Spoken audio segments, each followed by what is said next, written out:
If you are new here, welcome to Legacy of Boxing. Hit that subscribe button and drop a like. It helps more than you know. Now let's get into it. At the dawn of the 1980s, a teenager from the roughest blocks of Brownsville, Brooklyn stepped into a boxing gym and changed the sport forever. Mike Tyson didn't just fight. He hunted, he stalked, he destroyed. Before he was the baddest man on the planet, before the gold belts and the sold-out arenas, before the tattoo and the tabloid headlines, he was just a kid from the streets of New York, learning how to survive. His whole life story reads like a fever dream written by the devil himself. A childhood soaked in poverty and violence. A father figure who became a legend. A rise so fast it blurred. A fall so hard it echoed around the world. Today, we look back at Mike Tyson's journey, from the cold Brooklyn streets where he learned to throw hands, to becoming the most feared heavyweight champion who ever lived. Michael Gerard Tyson was born on June 30th, 1966, in the Brownsville neighborhood of Brooklyn, New York. If you know anything about Brownsville in the 60s and 70s, you know it was no place for the soft-hearted. Crime, poverty, and violence were woven into the fabric of daily life. Brownsville in that era was one of the most dangerous neighborhoods in America, a place where kids grew up fast or didn't grow up at all. Mike's mother, Lorna, struggled to keep the family together. His father was largely absent. From an early age, Tyson was left to navigate the streets on his own, and the streets showed no mercy. He was small for his age, soft-spoken, and had a pronounced lisp that made him a target. Other kids mocked him, bullied him, robbed him. One story goes that a bully yanked the head off one of Mike's pigeons. Mike had a deep love for the birds, and that was the day something snapped inside him. He started fighting back, and once he started, he didn't stop. By the age of 10, Mike had already been arrested multiple times. By 13, he had been arrested 38 times. He was running with gangs, robbing people, getting into street fights that left bodies on the pavement. The city sent him to the Tryon School for Boys, a juvenile detention center upstate. It was there, behind those walls, that everything changed. At the Tryon School, a boxing instructor named Bobby Stewart noticed the raw, almost frightening power in the young Tyson. Stewart began teaching him the basics: footwork, the peekaboo guard, head movement. But Stewart knew almost immediately that this kid was beyond what he could offer. He reached out to the legendary trainer and manager Cus D'Amato. D'Amato was already a boxing immortal. He had trained Floyd Patterson, the first man to regain the heavyweight title. He had guided Jose Torres to a world championship. But by the time he met Tyson, Cus was in his 70s, living in a big Victorian house in Catskill, New York, and the boxing world had largely moved on from him. He had not moved on from boxing. When Cus first watched Tyson spar, he allegedly turned to the man beside him and said, "That's the heavyweight champion of the world. He doesn't know it yet, but he is." Cus brought Mike into his home, literally. Lorna Tyson had fallen ill, and when she passed away in 1982, Cus became Mike's legal guardian. For the first time in his life, Tyson had a father figure, someone who believed in him with an almost religious conviction. But D'Amato wasn't just offering shelter. He was constructing something. He was sculpting a weapon. He drilled into Tyson a fighting philosophy built on controlled aggression, intellectual precision, and psychological dominance. The peekaboo style. Hands tight to the face, weaving in and out, closing the distance with terrifying speed. It was designed to make Mike nearly impossible to hit cleanly, while allowing him to land devastating short-range shots. More than technique, Cus taught Mike about the mind, about fear. He would say that fear is your best friend or your worst enemy. He told Tyson that champions are not made in gyms. They are made from something deep inside a man, a desire, a dream, a vision. Mike absorbed every lesson. Every morning he was up before dawn, running miles through the Catskill Hills. Every evening he was in the gym. His dedication was total. By the time Tyson entered the amateur ranks, the boxing world had never seen anything quite like him. He was fighting boys and treating them like men who owed him money. In 1981, at just 14 years old, he was already sparring with professional fighters and holding his own. Cuss had to hold him back, carefully managing how much exposure he got, building toward one specific moment. In 1982, Tyson entered the Junior Olympic Championships. He won gold. Then he came back in 1983 and won it again. But the amateur road to the Olympics was not as smooth as it should have been. At the 1984 U.S. Olympic trials, Tyson faced Henry Tillman twice.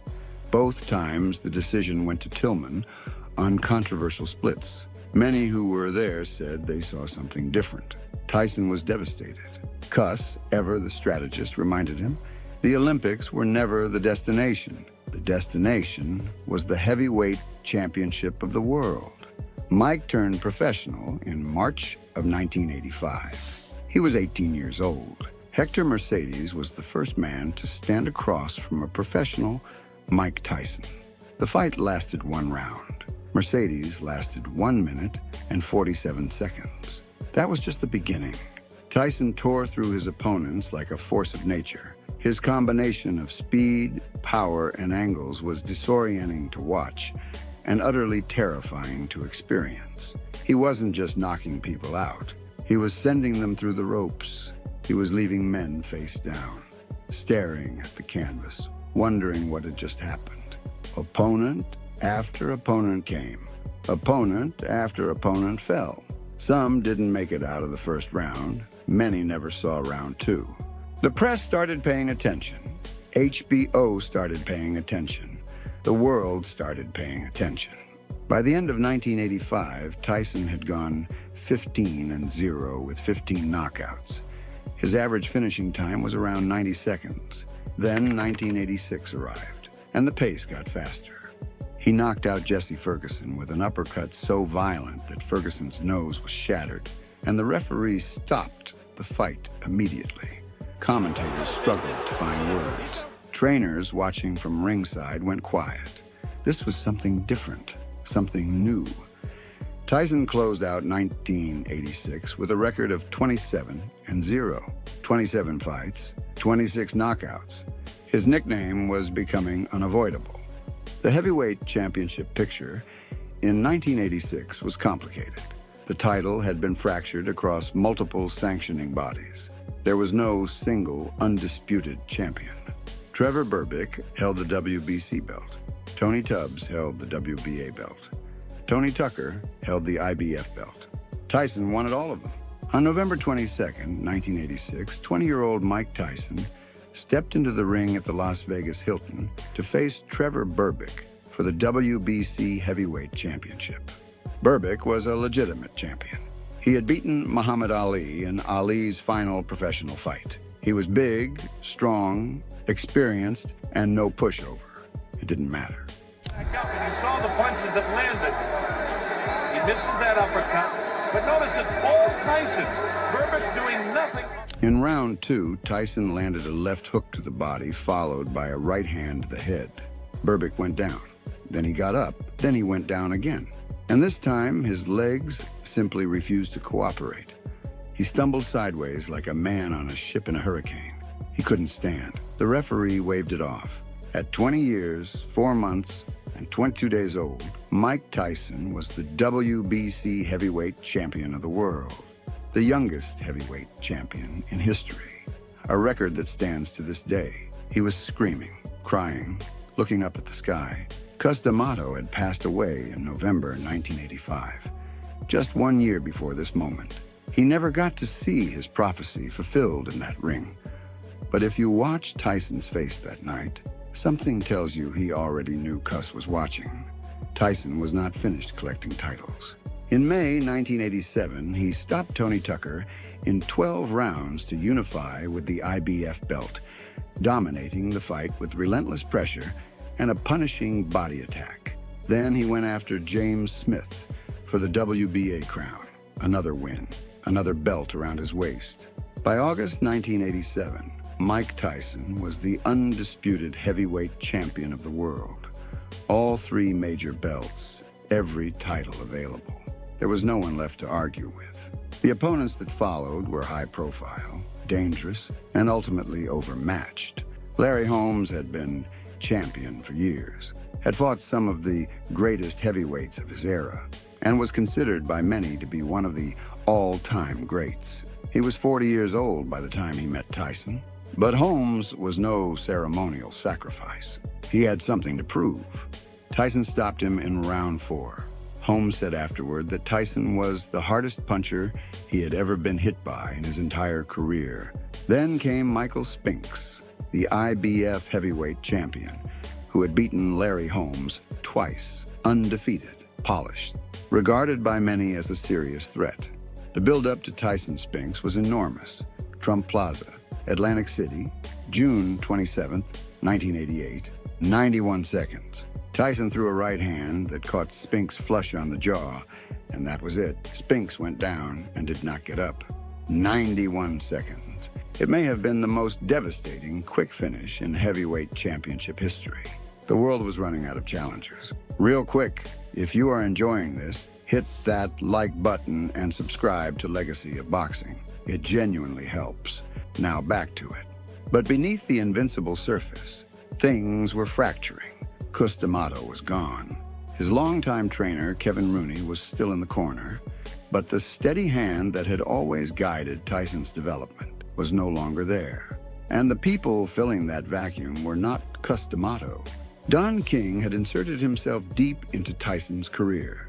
Flashy, manipulative, a promoter of legendary cunning with a long history of financially exploiting the fighters he worked with. King's influence grew. Rooney was eventually dismissed. Mike's personal life became a public spectacle.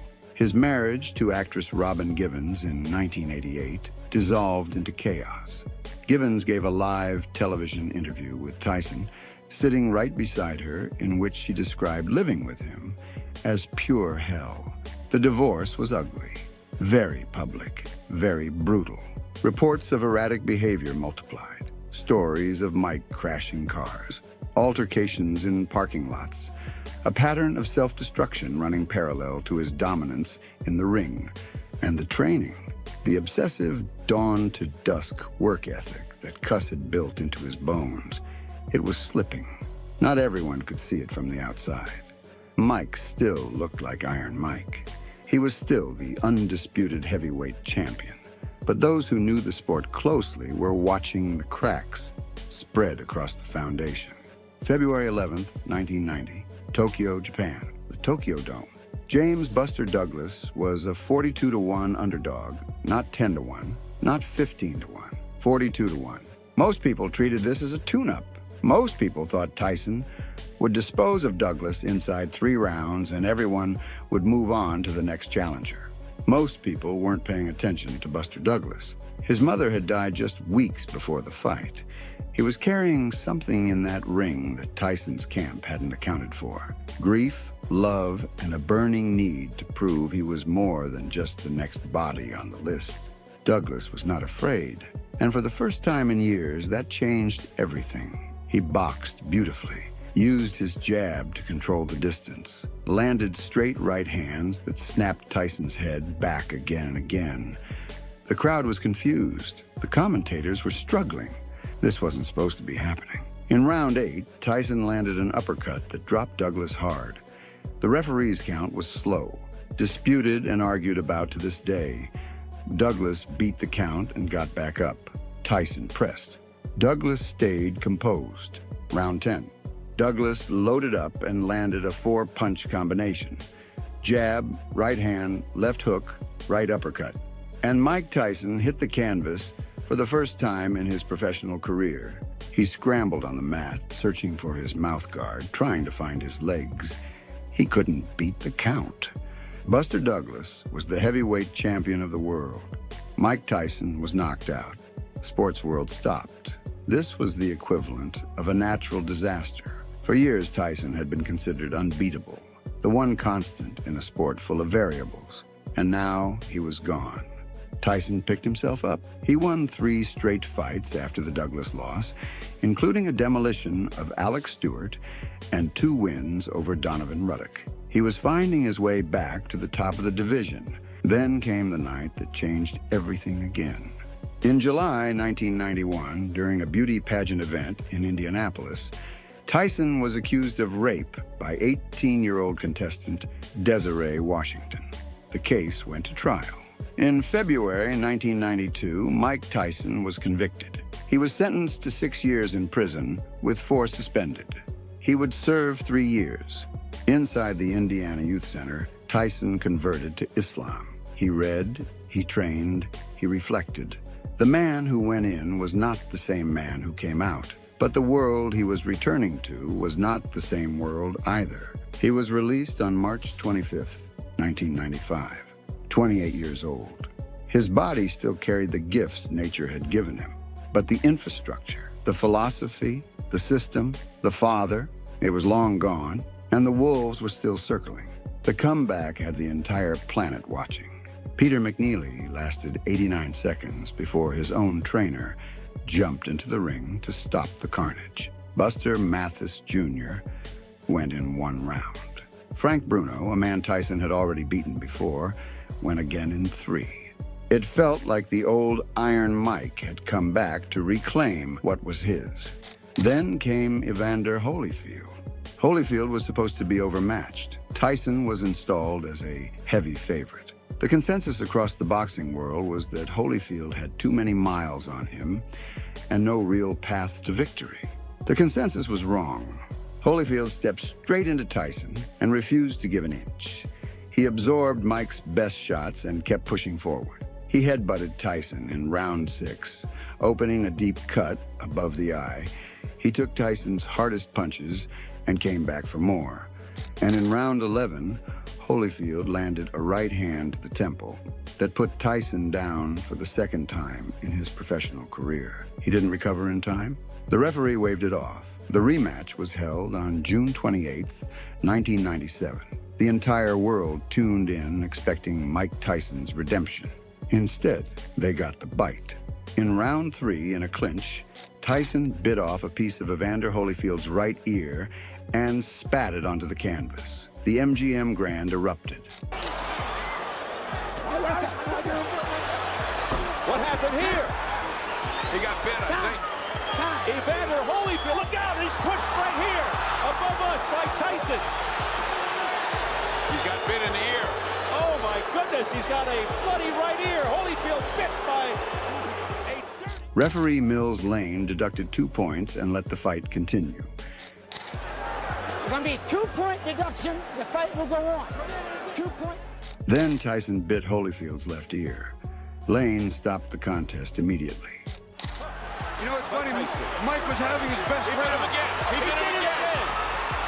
Mike Tyson has bitten Evander Holyfield for the 2nd time, and it is all out. Tyson was disqualified, fined $3 million. His boxing license was suspended for a year. The image of Mike Tyson's face in those final chaotic moments, enraged, desperate, trying to lunge at Holyfield even as security swarmed the ring. It became one of the defining photographs of 1990s sports. After the bite, Tyson was never quite the same. He still had the name. He still had the aura. He could still knock out most men alive. But the focus, the discipline, the surgical precision that Cuss had built, it was gone for good. He knocked out Franz Botha. He stopped Orlin Norris, but was disqualified for a punch thrown after the bell.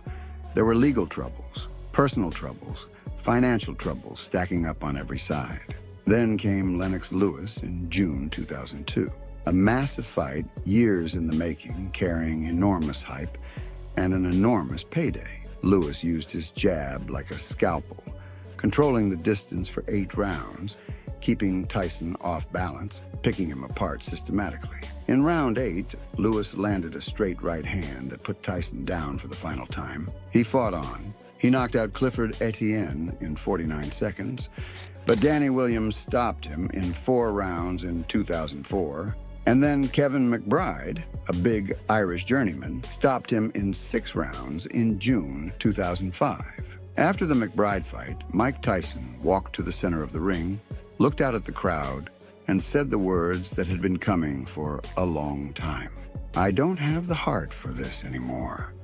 I don't want to disrespect the sport that I love." Throughout all of it, the championships and the chaos, the prison and the comeback, the moments of brilliance and the long collapse, there was always a more complicated human being beneath the Iron Mike persona. Tyson filed for bankruptcy in 2003, despite having earned an estimated $300 million during his career. The money had been spent, mismanaged, and in many people's estimation, stolen. He owed tens of millions to the IRS. His mansion was sold. His Bengal tigers were taken away by the state. He battled addiction for years. He went through multiple rehabilitation programs. And in 2009, his daughter Exodus, just 4 years old, died in a tragic accident at the family home. The grief nearly destroyed him. But somehow, against every expectation the world had formed about Mike Tyson, he found a way forward. He got clean. He remarried. He moved to the desert in Arizona and built a quieter life. He started talking openly, with a raw and disarming honesty, about his trauma, his mistakes, and his mental health. His one-man Broadway show, Mike Tyson: Undisputed Truth, debuted in 2012. He stood alone on a stage for 90 minutes and told his entire story without flinching. Critics were disarmed. Audiences were moved. The man they had written off as a cautionary tale turned out to have one of the most compelling stories in American sports history. The debate over where Mike Tyson belongs in the pantheon of heavyweight champions will never fully end. And that's exactly what makes him so fascinating.